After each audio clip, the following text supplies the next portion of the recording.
Ladies and gentlemen, welcome to the podcast. This episode of the Mark and Martin's Revolution is brought to you by Vodcast TV.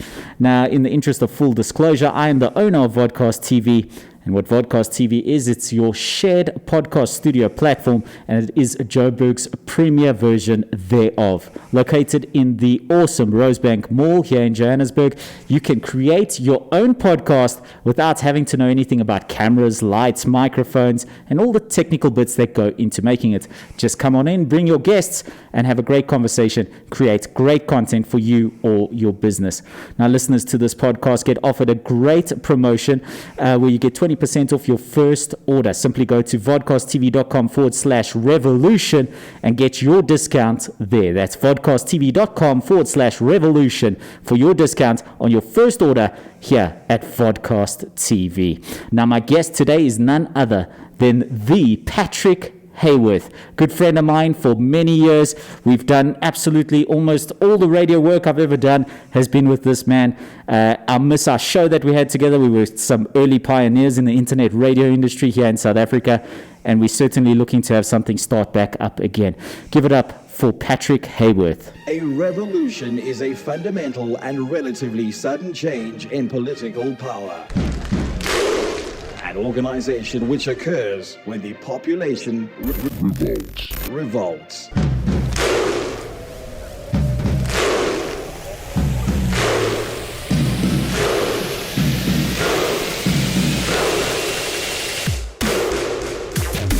This is the Marco Martin's Revolution, powered by Vodcast TV. Visit vodcasttv.com for more. Hey, dude. I've never had someone introduce me that awesome before, brother. Oh, you're welcome, dude. You called me the Patrick Hayworth. The Patrick I don't think you've Hayworth. ever called me the Patrick Hayworth. But you know who has introduced you better than me? Who? You yourself. Every day, get out the shower. This man. The man. I'm looking at the man in the mirror. He is the Patrick Hayworth. Yeah, no, that's serious problems when I start doing that. But it's so good to be sitting behind a microphone with you again. You're spot on. The best times of my radio life was spent with you, without a doubt. Dude, I miss it every day. And you got such a cool vibe happening. Yeah, this sort of reminds me of the awesome time we used to have back in the day on, what was it, Two Oceans Vibe Radio? Two Oceans Vibe, 20 VFM. Yes, the vibe is absolutely nice. We've got some people walking by, looking at us, greeting. It's just such a nice vibe. And like I'm saying, it's nice to be back behind the mic with you, brother. I think that's a partial inspiration towards this and having done this project. Yeah. And a lot of this came together even better than I envisaged it rather. Yeah, I know. Early on. It's really cool. I think we have to put out our own little bit of a disclaimer as well. This is absolutely the first time that Marco and I have done a show together or sat down and had a chat together with these on. It's the way of the world now. It's how we're going to roll from now on. If you are trying to read lips, it must be a real pain in the butt. Look, it's been a good thing for me. It's not such a good thing for Marco because he depends on his looks a lot, you know? Yeah. Whereas you get by with your voice. Yeah, absolutely. So you've done some good things here, man. Thanks. Yeah? You've had some good work coming through as well? Obviously, like everyone during the COVID pandemic, there's difficulties. Yeah. It's been really, really rough for most people out there. But we're very resilient people. Yes. We're a very resilient country. And the nice thing is, I don't even know if we can call it post-COVID because we're really still pretty much living this reality. Yeah. But the nice thing that I'm picking up is that just driving obviously coming in to do the show with you here today, is that you can see the city slowly coming back to life. It's like waking up in the morning at 5 a.m. and we've been groggy for the past month. Yeah. And we're still sort of groggy and we're still making the cup of coffee. You know, that's where the city stands now. You know, the kettle's still boiling, but at least we're up and you're rubbing a bit of sleep out of your eyes, and we just can't wait for when that coffee's made and you're awake and you're going. Yeah, no, I think, you know what, we actually spoke on the phone a little bit earlier on, and we were saying that post-COVID, I think that it's really going to open up the market for a lot of good things to happen in around South Africa and the world, Dad. I agree. And speaking of opening up things, and it's specific industries that will probably benefit the most. Yeah. And an industry that seemed to have taken its decline year on year for the past few years is an industry that we know and love, and it's the radio industry. And it's really sad. The terrestrial radio industry. And can we say it's through no fault of their own, though, to be honest? You know what I think, but open space, free to speak. You know what I think, but I think it's a little bit of both. Technology is obviously taking all sorts of industries in various different directions and different planes and spheres and whatever. We were just saying as well a little bit earlier on that for us to literally sit down and listen to a radio station has almost become a terrestrial radio station, traditional station, has almost become a bit obsolete. Because of all the devices that's happening now. I mean, you've got this cool little device in your car we were chatting about, the Android. So, I subscribe to Spotify, I listen to podcasts, and this is my on-the-road entertainment in the car. When at home, again, podcasts, again, Spotify. Yeah. So the whole drive towards going to terrestrial FM broadcasters has diminished greatly. Yeah. And I think the desire to be there already diminished before for me. I stopped enjoying the content. Yeah, that's, I mean, I literally said, it's a little bit of both, the decline of terrestrial radio. So obviously technology has big part in it. But also, I mean, we, not wanting to sound too boastful or whatever, we spend so much time on content. We spend so much time on prepping content. So let's not hammer at everyone. Yeah. So this is something I admire from radio. Maybe it's because it's what we did and it's what I wanted to do. And I always think that radio content was always at its best when it's almost overproduced. When you do so much work to go into like a 5-second clip or a 15-second clip or just a little piece of production where you're working on it all week for your weekend show. Or you're working, you can't be a radio presenter, do the breakfast show up at 5, talk, look up something online. The price of wedding dresses has gone up. Let's talk about that. And then on the spot during a music break, come up with your content for the link.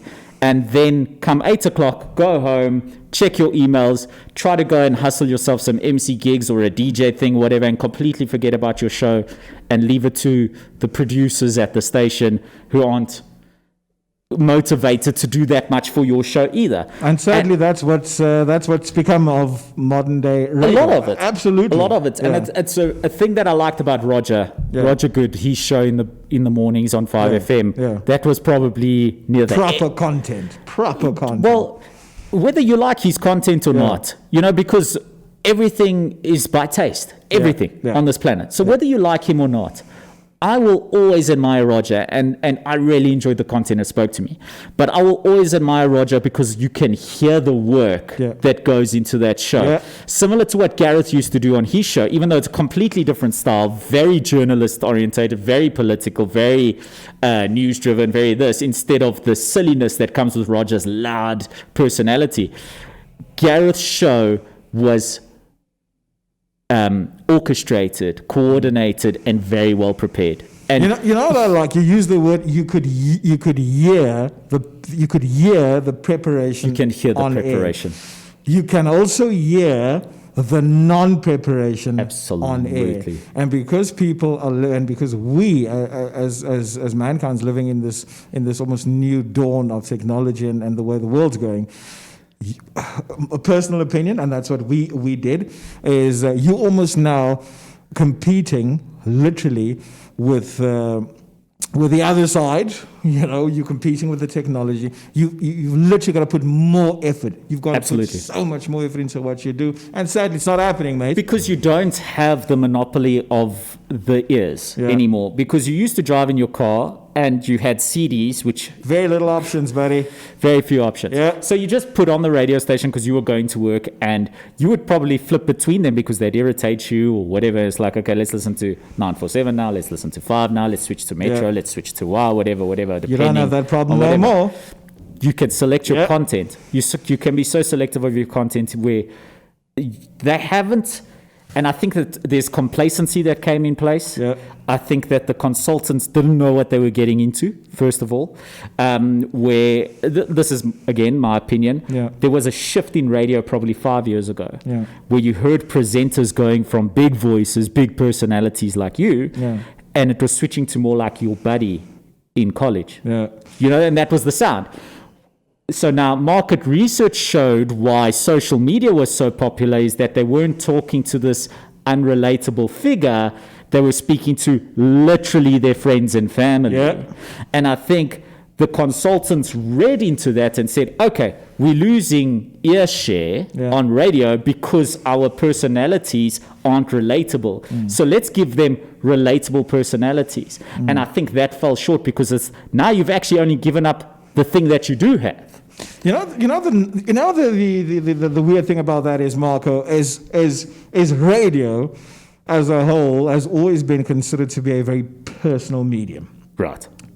Even with the big DJ voice, even with the big presenter, what you refer to, they might have thought the unrelatable voice coming through the speakers. Radio has always still been the most intimate medium. I agree with you, and this is why it had its massive renaissance after its early fall in the 60s in the US and here later because of television. Yeah. Where TV sort of took away the radio drama and all of the content from radio. Yeah. And then radio had its renaissance because of that intimate personality that you get to know every day. Yeah. Every day I listen to Gareth in the morning, Monday to Friday, and I feel like I know him. Yeah, because he's in your kitchen, he's in your car, he's in your bedroom. Absolutely. He's there with you all the time. Perhaps he shares some of your views, perhaps he's educating you, but he's speaking into a microphone, it's coming into your ears almost as if you're having this very personal conversation like we're having now. Yeah. Now, this is why podcasting has grown so huge, is that continuous content, that continuous relatability, and this continuous conversation. Yeah. Now, of course, that's why radio had its renaissance, because it had already fallen away because of technology in the first place. Now, for it to have that renaissance again is difficult because radio is still radio, but digital. So podcasts are still podcasts. So how's an FM broadcaster survive from thing? Well, you have to first of all keep what you've got. I think that's critical. You got to keep what you got, like the personalities and stuff. But you got to work so hard. You got to work like a YouTuber. Absolutely. A successful YouTuber creates content. And I mean, barring the odd few who just are very popular from just a very easy vlog and they're just dishing out, like this morning I had a conversation with someone and they said this, can you believe it? Whatever. So there are successful YouTubers like that. But if you look at the rest of YouTube, like a lot of people are only able to put out a video a week. And they're hugely popular, but the content has been so much work, and it's a one-man team or a two-man team or like a very small team of people trying to work really hard to create content for their audience. And radio got complacent because they had the ear share because you had no choice. You had no option.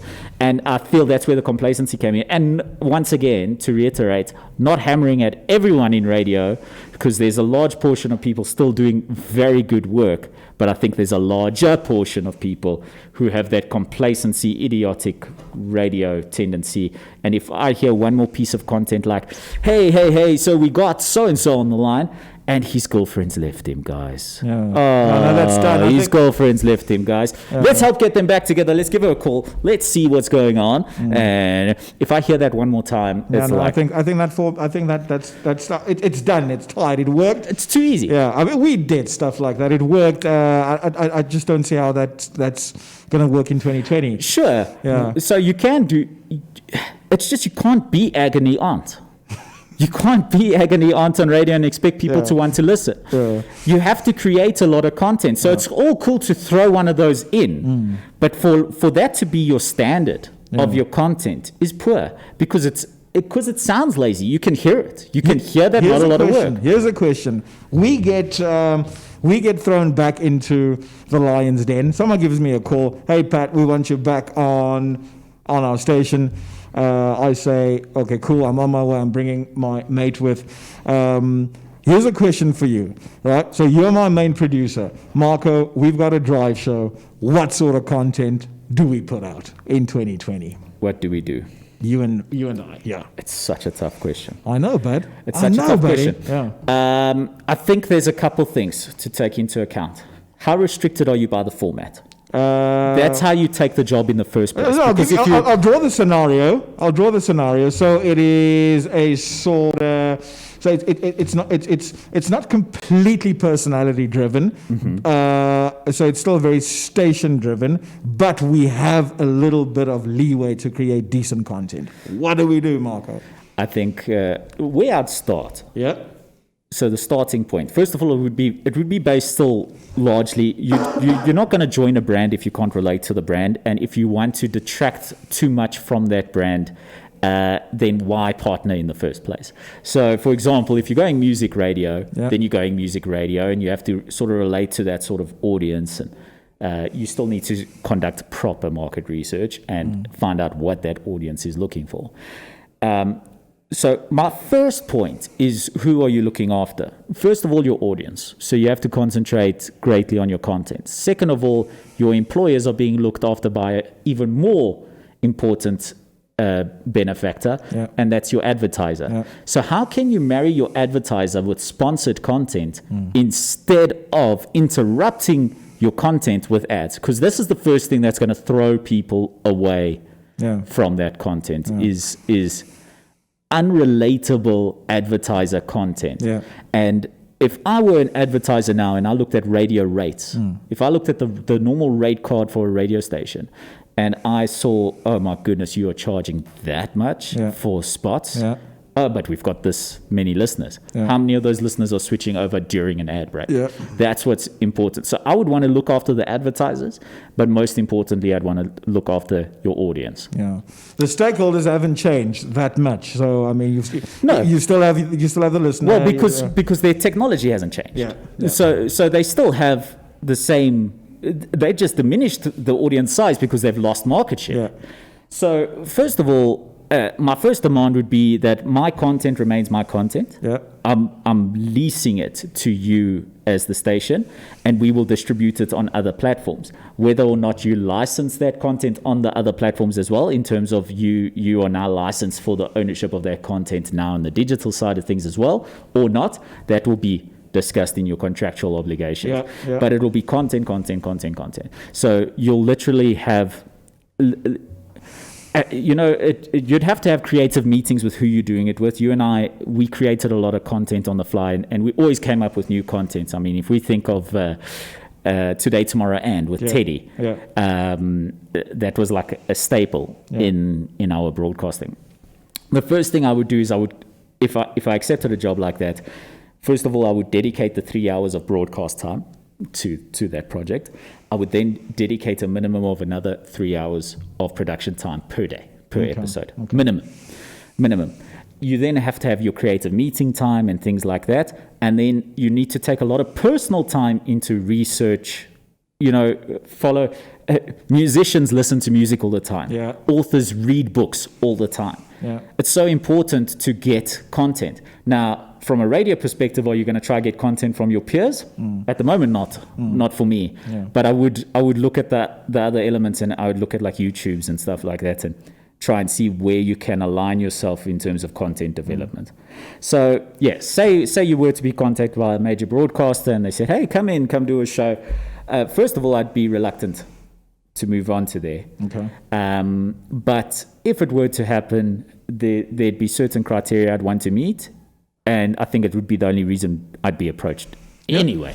You know, the nice thing is, and I know you obviously still on the trend, you're explaining what's happening. You know, the nice thing is about tackling a radio product like we have done in the past, and just sitting and listening to you for the past few minutes how you would strategically take our show forward, is the 3 hours on the air is just but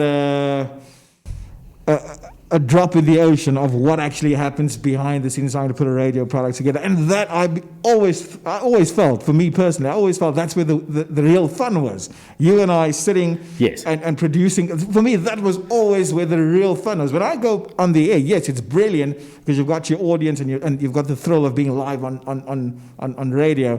But the real fun for me was sitting down, you and I, sitting down in the room, and we create content for the weekend show. And the cherry on top is watching it work with the audience on air on a Saturday or Sunday afternoon. Absolutely. So it's as you deliver. It's the prep. It's the prep that is a massive part of the fun for me in radio, which astounds me that you still have presenters, like you said, that rock up for a 3-hour show, sit there, open up the internet and get a story from people. They still go to TMZ. Do they still do that? Go on to TMZ and come up with a story about Rihanna not wearing a mask at a mall. Did Rihanna not wear a mask at the mall? I've just made that up. She probably did. I don't know. That because, so this is the thing about digital that you can't do with radio, because with radio, people are getting the whole context. Now, what's going to happen is if this production was large enough and if we had enough listeners to this podcast, someone would clip you saying Rihanna not wearing a mask at the mall and quote you on it. And it'll be a massive story. It'll be a massive story. Which I wouldn't mind because, it's Rihanna, dude. She didn't wear a mask at the mall, though. That's the real thing. Rihanna. Sorry, Rihanna. We know that you wear your mask everywhere you go, and you probably don't go to malls. And they can clip you saying that, no? Probably. Yeah, which is good. We don't mind.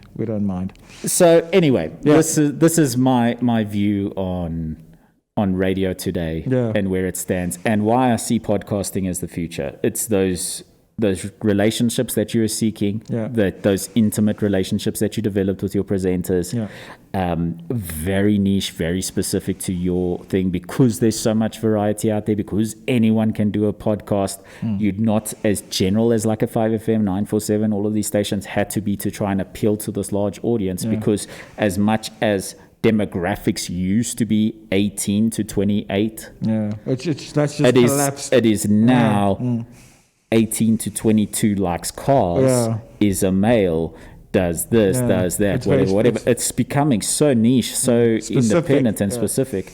So first of all, you have to almost get out of the mindset that you got from radio and saying 1 million listeners is success, 10,000 listeners is failure, whereas 10,000 very good quality listeners, someone who's got a really good relationship with you, real dedicated, real good following, is more valuable than the 1 million nonchalant listeners. I think, you know what I think, and you've said this to me a while ago, and I must give you credit. I have to give you credit for this. We were producing radio shows, and we were doing a bit of dabbling in a bit of internet radio at the time. We had the most successful show, internet radio show. In the time, and you then, and I'm speaking many years ago, mate. I'm speaking many moons ago. You then said to me, you know what, Pat? I worry for commercial radio. And I was the one, being a very old school guy, I was the one who said to you, no, it'll never happen. It'll absolutely never happen. Radio's here to stay. Nothing can break radio. Because there was such a big force. And you said to me, they're in trouble, and look where we are, bud. Look where we are. Look, they're still just about surviving here in South Africa. Yep. I think internationally they're struggling a little bit more. And I think the consultants have perhaps woken up from that time that I spoke about, where they said we're going to change everyone to relatable to try and compete with Facebook. Yeah. You know what they should do? They should get a 15-year-old. Maybe a 15-year-old is too old. They should get like a 12-year-old consultant to tell them how to do radio. To tell them what they need and what they should be doing. The only problem is that that 12-year-old's going to come on and say, "But why are you doing it like this? Why are you broadcasting over this like airwavy thing? Just put it on the internet. What is this? What is this? Yeah. Just put it on the internet. So I gotta go and turn this and then hit this button and then find you. Why not just, okay, let me just YouTube some USB microphones, plug it into my laptop. Here we go. It's interesting times, brother. Really, really interesting times. I mean, I got to say that you always keep on the forefront of technology. You always try and move forward. You always try and keep abreast with what's happening around the world, and you keep me up to date in terms of stuff project that we work on. So, and it's really cool. It's refreshing. It's nice, and it's always really cool chatting to you, brother. Speaking of staying up to date and fresh, and obviously what's the word on everybody's lips at the moment is still COVID and it's still lockdown. How was your lockdown, buddy? You were saying to me this is one of your very first trips out of the house beyond general shopping and the odd voiceover work that you've had to go and do in an outside studio. Yeah, so I've got the absolute pleasure of still being with my 71-year-old mum now. Right. So and we all know about COVID attacking people with underlying conditions and so I've literally stayed in what you call a non-stop, a perpetual level 5 lockdown. And the nicest part of lockdown, and I've heard people say this before, and I'm not paraphrasing or trying to say the popular thing. The nicest thing about the lockdown's been that I've honestly gotten to know my family so much better that I've learned so many things from them, and it's been an absolute joy. It has been an absolute joy. It's had its challenges from a financial point of view, for what we do. But yeah, we're still here. We're still rocking. We're still keeping our heads above water. And I said to you that I read a post from an entrepreneur who just before we went into this massive lockdown, when COVID literally just started hitting the world, he said his tip was, my tip for you is for 2020, stay alive. Stay alive. If you can manage to do that, you've won. Yes. And so far we're winning, brother. So far we're winning. You were telling me that you had some tough times going through this lockdown? Of course, like everyone. And it's something I mentioned on a show where I had a discussion on one of my podcasts with an entrepreneur, Carl van der Schaaf, and we were discussing that this period is sort of similar to early business period. As you open a business, I think what a lot of young people in particular fall into the trap of is wanting to make money right away. Yeah.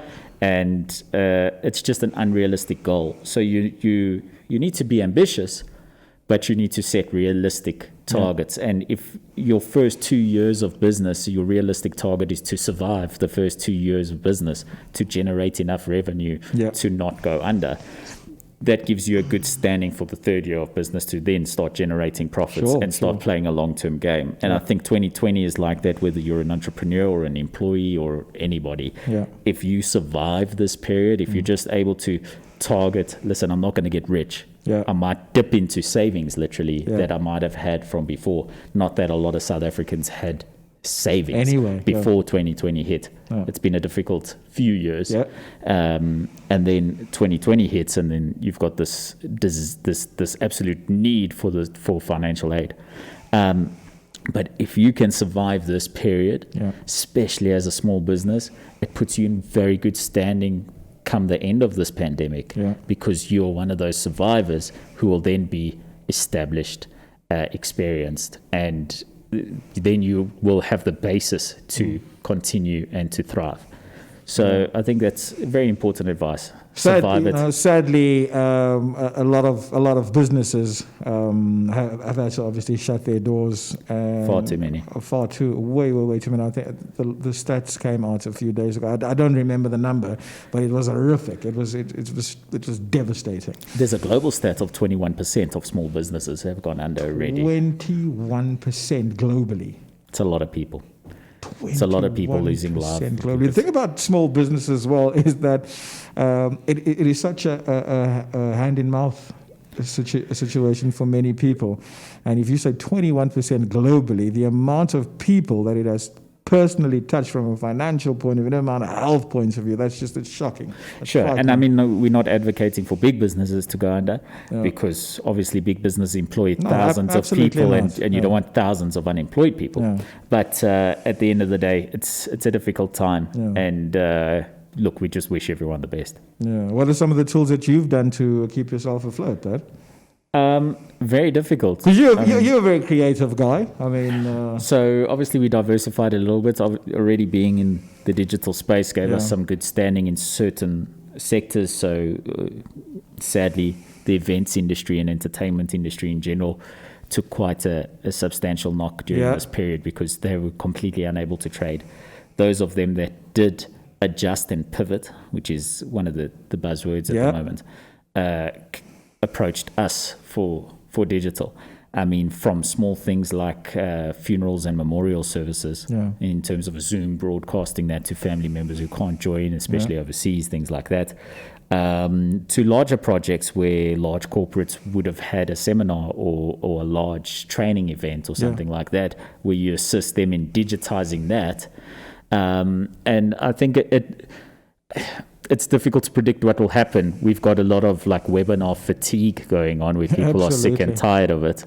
But you've also got this element of the large corporates having to be forced out of their habits. You know, every year we do this type of event. Now they're sort of realizing, hey, hold on, the digital space allows you to do quite a lot. And it can be a lot cheaper at times, you know. So instead of flying everyone in from Cape Town to a seminar in Joburg, how's about they stay in Cape Town, they stay productive without having to fly, hotels, whatever, like a lot of wasted time. Stay productive. They only dedicate 2 hours of their time towards this. One of the biggest benefits to that is that not only have they had to pay huge attention during that 2-hour event for the training, they then follow it up with having that as a resource that they can return to. Absolutely. You know, so there's a lot of new thinking that's come around that stemmed from this. But once again, as I say, you've got this webinar fatigue where everyone's so sick of Zoom and their computer screens that you imagine the events industry will thrive once again once this is all over because there's just such a huge desire to get together as people. And I mean, another thing is that a lot of big corporates, and I say this from experience, especially in South Africa, were in the past very rigid about the way they went about doing their business. It's actually a global issue, but well, I speak from experience. And they would stick to, and you touched on that, they would stick to doing certain things in a certain way, and you come to them and approach them with a product, a digital product, or new way of doing stuff, and they would be so rigid and wouldn't move on that. So they've almost now been forced to open up to take off the blinkers and say, right, so this is the new way of things, and that could only mean good things for this sort of platform in the future, Brad. I think that's absolutely the case. And beyond me and beyond the benefits for me, etc., I think it's just an acceleration of a direction that the world was possibly going in anyway. But I think another thing that lockdown gave people, just to return to this and beyond the monotony of the entrepreneurial world and business, one of the big things that people seem to do is cook. You know, we started to develop relationships with food again, being at home and not getting as much takeout and things like that. I've never lost touch with cooking and being around food anyway. So for me, it was just that was one part of this lockdown that was a what's the word that was a non-change. That was a non-change. It was a familiar. Because that's what I've always done, and I picked it up as well. That people were really coming up with great challenges as well on social media about cooking, and I think that's not because I have an awesome relationship with food. So I picked that up as well. Man, I've developed a real joyous space at home, got the Xbox on and going mad on there, and enough YouTube and Netflix and stuff to keep you busy. It's amazing how this lockdown's forced people to actually enjoy what they have. I spend hours and hours on FIFA with my nephew as well. So and it's just it's just enjoying stuff you sort of neglect that you've actually worked really hard for to get it, you know? To get it, and then it sort of sits there. So look, I've enjoyed it a lot. Didn't enjoy the financial stress. No. But it brings me great joy to be at home, you know. Yeah, I remember speaking to you during lockdown, and you were saying to me, look, I love being at home. If someone can just pay me to do this, I'm the happiest man on the planet. It's absolutely it. So luckily there was some work that I could do at home and I could get through, even though there was a couple jobs that were really difficult and, 72 hours straight where your eyes are like drooping. I had to get to a chiropractor a couple of weeks ago because my back was just killing me from sitting in front of a computer for so long. Okay. But I enjoy being at home. Okay. No, that's cool. That's cool, man. So, brother, let's get into it. All right. The Pattern Marker Show. I'm really, you know what, bud? We were chatting about this off air a little bit as well. Do we call it off air? Do we call this sort of? Do we say off air? Yeah. Okay. So I still say off air, but it might be my own habits. So we were chatting about this a little bit earlier on, and we pretty excited about trying to get the show off the ground again because we had a lot of fun and we had awesome feedback from the show. Absolutely. Yeah. So I'm really excited at the prospect of doing it, and I think there's a few nitty-gritties that we need to just get out the way to really implement doing a podcast together and trying to do it regularly enough that people are able to connect with us in that way that we discussed earlier. Yeah. I'm really excited to be able to do it. And I really enjoyed us just having a conversation like this now. Yeah. So, which has actually made things more difficult because my concept for it was to be very overproduced because we came from the music radio thing. So all of our content was segmented. Yeah. It was short segments. It's like nothing longer than 2 minutes, so that you don't break away from the music for too long and whatever. And this conversation has been very long form, organic, and not as segmented. Yeah. And I've really enjoyed it. So it's actually made it a little more difficult for me to think of like how I would want to approach it because I've really enjoyed this as well. Yeah, I think we do what we've always done. We sort of always felt our way through the content we produce and through the radio shows we produce. So we always felt our way through it. And I think that's the best way to go about it. You can have a set sort of idea of how do you want to go about doing something, and then it just naturally evolves into something that, like you said, you'd never ever have imagined it could work, and then it absolutely, sort of does work. So I'm looking forward to it. The obviously post radio on air days for me has been, I've spent quite a bit of time behind the microphone as well as a voiceover artist, but you sort of miss this. You sort of miss coming in here and just giving so much of who you are behind a microphone, almost letting it out, having a chat with a good mate. So I've really missed this a lot, and I'm looking forward to it. I think we could actually do some good work, brother. I agree with you completely. It's my favorite thing in the world to do, I think. Besides maybe playing drums and a few other things. How's that going? Have you had some good products? No, difficult. You just had 4 months at home, but so you didn't pull out the old drum set? I live in a complex now, so a bit so noisy. But I do have my electric drums set up, and I do get behind them here and there, but it's just not the same. But in saying that, a lot of work, of voiceover work, which of course we always appreciate and enjoy, a lot of the technical stuff, a lot of video editing and audio editing and actual technical audio engineering the whole time. Great. I enjoy it. Nothing wrong with it. And the just general entrepreneurial administration, just the general entrepreneurial work. Cool. Great part of it, whatever. But it's just not like this. It's just not like doing a show. So I think it's, they call it, because I always wondered what this bug was, because I spent many years on radio, and I couldn't understand the word bug or the radio, but it only struck me when I got off the air. Oh, so that's what they mean. That's what the bug was, and luckily, like I said, we could still go on to do some internet radio and stuff like that, which was so cool, but which we stopped, unfortunately. So hey, dude, there's a doorway open here, man. Certainly is a doorway, and I'd love to give the reemergence of the show. I don't want to deliver all our content now right away, and I also don't want to take you away from your day. Yeah. But I would love to have another discussion with you. And I think what would be great for people to hear, and comment below if you think this is a good idea, behind the scenes of the nitty-gritty of how radio worked, perhaps with us in particular. Because I think one of the things that people don't, and something that we'd have to maybe develop on that we were saying earlier, is that this preparedness of radio.